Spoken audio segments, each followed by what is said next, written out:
नमस्कार शेतकरी मित्रांनो, होय आम्ही स्मार्ट शेतकरी या यूट्यूब चॅनलवरती आपल्या सर्वांचं स्वागत।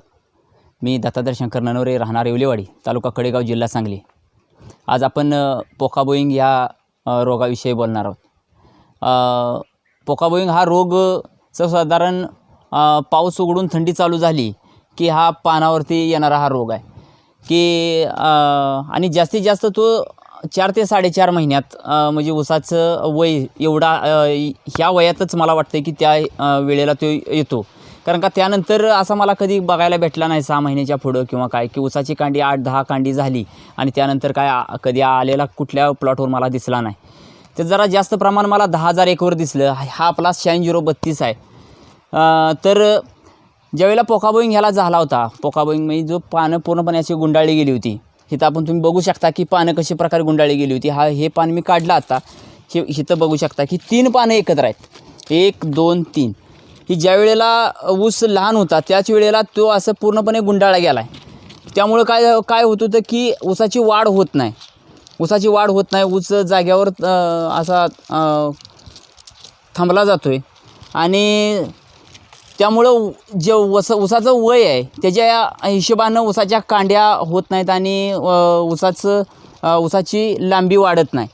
तर आणि दुसरं एक त्यातनं एक बघायला मिळेल की आता ज्यावेळेला मी ह्याचा पोकाबोईंगला ह्या रोगावर फवारणी केली, जी सल्फर, कॉपर, 1261 आणि कीटकनाशक कुठलंही घ्या, मग ते कीटकनाशक याची मी फवारणी 15 दिवसाच्या अंतर ठेवून दोन फवारण्या केल्या।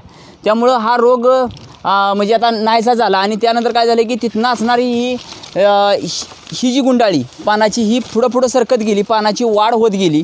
आता बघितलं हीच गुंडाळी अगदी इथं शेंड्यात होती आणि त्यावेळेला ऊस इथं जाग्यावर थांबलेला होता, पण फवारणी केल्यानंतर ऊस तिथून पुढं आता म्हणजे 1 2 3 4 5 6 7 8 पानं म्हणजे 7-8 पानं वर आला आहे। आणि दुसरी गोष्ट इथून हा जिथं थांबला होता तुम्हाला दाखवतो मी की हा गुंडाळी होऊन असं झाला आहे। आणि जिथं थांबला होता ते आता बघितलं तर मी तुम्हाला दाखवतो की ज्यावेळेला इथून ऊस वाढत चालला होता आणि हा महत्त्वाचा म्हणजे जो जटाकोंब आहे त्याला झालेला होता आणि इथून पुढं हा ऊसाची जिथं थांबला होता तिथं जाडी जास्त झाल्या आणि मी फवारणी केल्यानंतर आता पुन्हा त्याची वाढ व्यवस्थित